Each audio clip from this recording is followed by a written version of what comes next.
La couleur de votre peau n'est pas aléatoire. C'est l'une des adaptations évolutives les plus puissantes de l'histoire de l'humanité et la science derrière elle changera complètement la façon dont vous vous percevez et percevez votre entourage. Commençons. La peau très claire représente l'extrême absolu de la dépigmentation. On la trouve chez les populations d'Irlande, de Scandinavie et des régions baltes. Cette peau apparaît blanc, laiteux ou translucide, montrant souvent des veines visibles sous la surface. Les niveaux de mélanine y ont chuté au strict minimum nécessaire à la fonction cellulaire et la raison est brutale dans sa simplicité. Ces populations ont évolué dans des environnements où le rayonnement UV devient si rare pendant les mois d'hiver que toute barrière de mélanine, aussi légère soit-elle, pourrait faire la différence entre des niveaux adéquats de vitamine D et des maladies de carence. La recherche examinant l'ADN ancien de ces populations révèle quelque chose de choquant. Cette dépigmentation extrême s'est produite relativement récemment en termes évolutifs au cours des 5000 à 10 000 dernières années. Ce ne fut pas une dérive graduelle, ce fut une sélection naturelle rapide répondant à la pression environnementale. Alors que les humains migraient vers l'Europe du Nord post-glaciaire, les individus à pigmentation plus claire survivaient à des taux considérablement plus élevés que ceux à peau plus foncée. La pression de sélection était si intense que les populations sont passées d'une pigmentation modérée à une peau très claire en quelques centaines de générations seulement. Peut-être, lorsque nous arrivons à la peau brun doré clair, nous parlons de populations de la Méditerranée, d'Afrique du Nord et de certaines parties de l'Asie du Sud. Des régions ou des saisons distinctes créent des schémas d'exposition aux UV radicalement différents. La recherche sur la synthèse de la vitamine D a montré que c'est le point d'équilibre où protection et production s'harmonisent presque parfaitement. Pendant les mois d'été avec un ensoleillement abondant, cette peau maintient suffisamment de mélanine pour prévenir les coups de soleil et protéger le folate. Mais voici le point essentiel. À l'arrivée de l'automne et à la baisse de l'intensité des UV, ce même niveau de pigmentation permet une production efficace de vitamine D sans nécessité d'adaptation spectaculaire. Les scientifiques étudiant les populations autour de la Méditerranée ont découvert quelque chose d'inattendu. Ce phénotype peut ajuster la production de mélanine de manière saisonnière avec une rapidité remarquable. Exposez cette peau au soleil estival et elle bronze rapidement, construisant un bouclier temporaire. Réduisez l'exposition aux UV en hiver et la concentration de mélanine diminue, maximisant la lumière solaire limitée qui atteint la peau. C'est un système dynamique évolué pour les climats où les extrêmes alternent tout au long de l'année. La peau au teint olivâtre pourrait être le phénotype le plus génétiquement diversifié du spectre. Présente dans toute l'Europe du Sud, le Moyen-Orient, l'Afrique du Nord et certaines parties des Andes, cette peau se distingue par sa base neutre avec des sous-tons verdâtres, jaunes ou gris qui semblent changer selon l'éclairage. Des études génétiques révèlent pourquoi ces populations se trouvent à des carrefours où la migration humaine a mélangé des gènes de multiples groupes ancestraux. Les niveaux modérés de mélanine offrent un compromis, suffisamment de protection pour les étés ensoleillés, mais assez clair pour la synthèse de la vitamine D pendant les hivers nuageux. Mais il y a quelque chose d'extraordinaire dans les sous-tons neutres. La recherche suggère qu'ils créent une sorte d'effet de camouflage optique, rendant la peau plus foncée en pleine lumière et plus claire à l'ombre. Ce n'est pas esthétique, c'est fonctionnel. En semblant s'adapter au niveau de lumière ambiante, la peau olivâtre optimise à la fois la protection UV et la production de vitamine D dans des conditions variées. Les scientifiques étudiant les populations avec ce phénotype ont constaté qu'elles maintiennent des niveaux stables de vitamine D sur une gamme plus large de conditions environnementales que tout autre type de peau. La peau beige chaude a évolué dans des régions avec des cycles saisonniers prononcés, des endroits où les populations étaient confrontées à de longues périodes de faible ensoleillement suivies d'un soleil d'été intense. On la trouve en Europe du Sud et de l'Est, dans certaines parties de l'Amérique latine et de l'Asie de l'Ouest. Ce phénotype a nécessité une stratégie complètement différente. Les niveaux de mélanine baissent considérablement par rapport aux tons plus foncés, ce qui présente des risques sous de forts UV, mais offre des avantages massifs dans des conditions de faible luminosité. Voici ce qui rend cette adaptation si cruciale. La recherche sur la synthèse de la vitamine D montre que les populations vivant à des latitudes plus élevées sont confrontées à une véritable menace de survie due à une carence. Sans vitamine D adéquate, les os se ramollissent dans une condition appelée rachitisme. Le système immunitaire s'affaiblit et les taux de mortalité augmentent, en particulier chez les enfants. Une étude examinant les restes squelettiques de l'Europe médiévale a trouvé des preuves de rachitisme généralisé dans les populations qui ont migré vers le nord avant que leur pigmentation ne s'adapte. La peau beige chaude a évolué spécifiquement pour prévenir cela. La mélanine réduite permet une pénétration UV suffisante pour la production de vitamine D, même pendant le faible ensoleillement du printemps et de l'automne. Mais il y a un compromis. Cette peau brûle plus facilement que les phénotypes plus foncés. La solution évolutive, ces populations ont développé une réponse au bronzage amélioré. Exposer la peau beige chaude au soleil estival et elle produit rapidement de la mélanine supplémentaire, créant une couche protectrice temporaire. À mesure que l'hiver approche et que les UV diminuent, ce bronzage s'estompe, réinitialisant la peau pour une absorption maximale de vitamine D. C'est une adaptation saisonnière encodée dans les schémas de réponse des mélanocytes. La peau claire et pâle pousse cette adaptation encore plus loin. Trouvé principalement en Europe centrale et du Nord, ce phénotype a évolué dans des régions où la lumière du soleil devient réellement rare une grande partie de l'année. La concentration de mélanine y chute à des niveaux minimaux, donnant à la peau une apparence beige, pâle ou rosée. Et la pression évolutive qui a conduit à cela est nette. La recherche sur la synthèse de la vitamine D aux hautes latitudes montre qu'avec une exposition limitée aux UV, la peau plus foncée ne peut littéralement pas produire suffisamment de ce nutriment essentiel.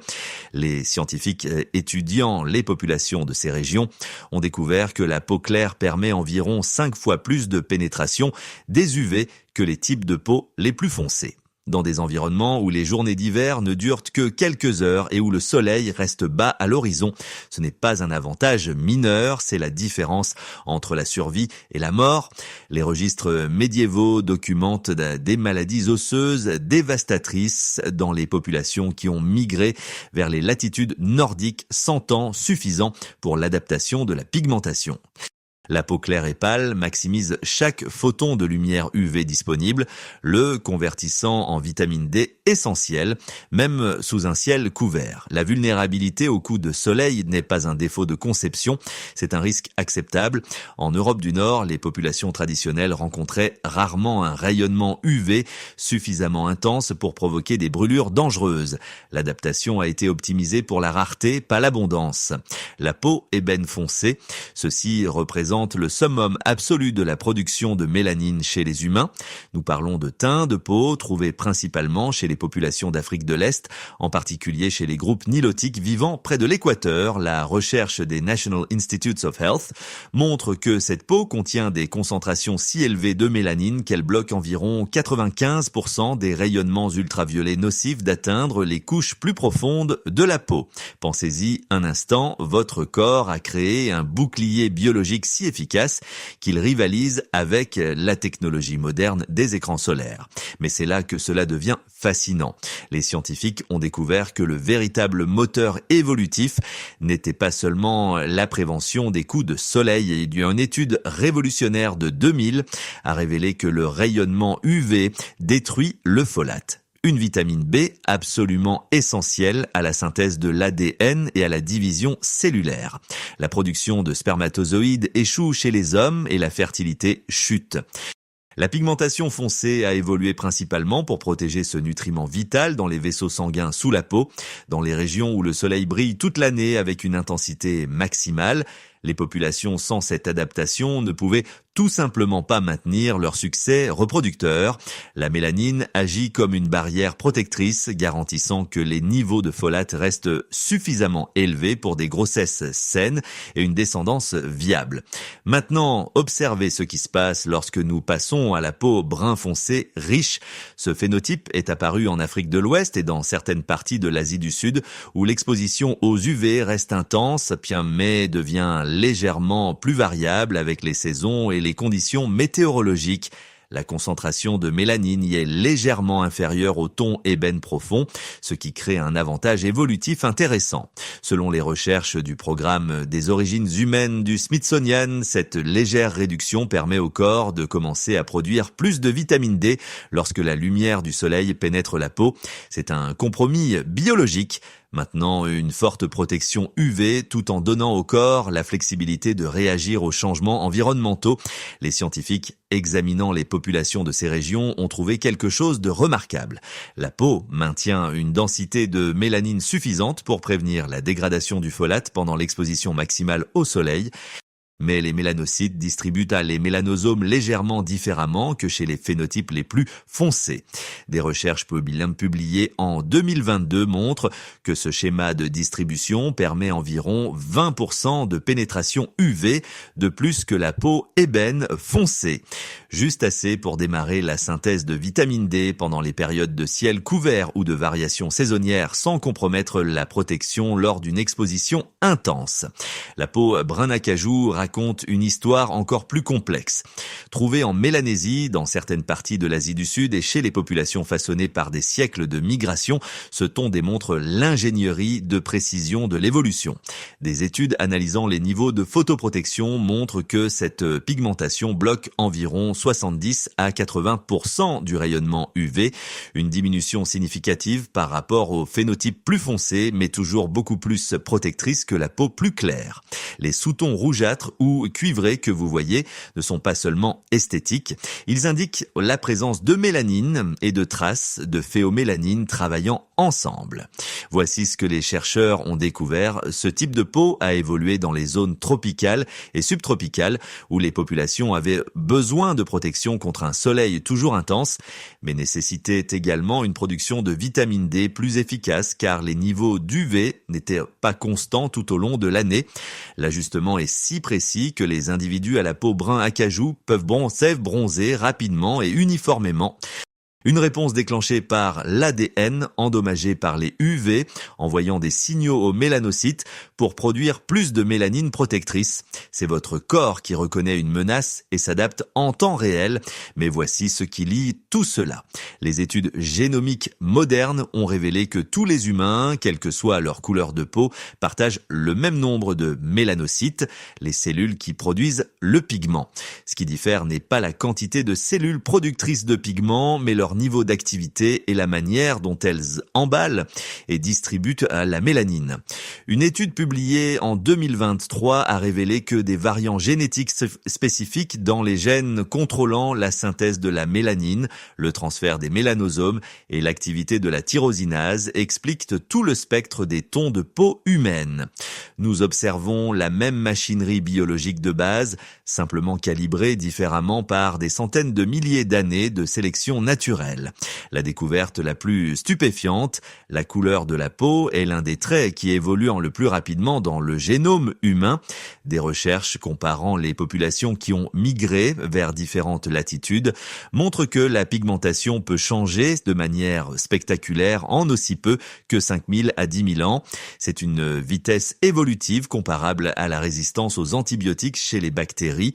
Cela démontre à quel point la pression sélective du rayonnement UV est réellement puissante. Et voici le dernier rebondissement qui change tout.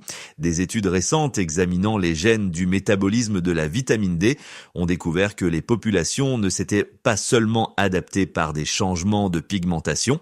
Certains groupes ont développé une sensibilité accrue à la vitamine D au niveau cellulaire, leur permettant de maintenir leur santé avec des concentrations de vitamine D plus faibles. D'autres ont développé des protéines de transport de la vitamine D plus efficaces. L'évolution ne nous a pas seulement peint de couleurs différentes. Elle a recablé toute notre relation avec la lumière du soleil. Au niveau moléculaire, votre teint n'est pas seulement une question d'apparence, c'est un registre biologique de l'endroit où vos ancêtres ont vécu, des défis auxquels ils ont été confrontés et de la façon dont ils ont survécu. Chaque nuance raconte une histoire d'adaptation humaine humaine écrite dans la mélanine et la génétique. Une histoire vieille de 200 000 ans. C'est ce que la science révèle lorsque nous regardons plus profondément que la surface. Si cette exploration de l'adaptation humaine a changé votre perception de la diversité de notre espèce, veuillez vous abonner et aimer la chaîne. Nous sommes en train de dévoiler l'histoire biologique qui nous relie tous. Aidez-nous à faire grandir cette communauté de savoir. Le prochain chapitre de notre histoire commune sera bientôt révélé.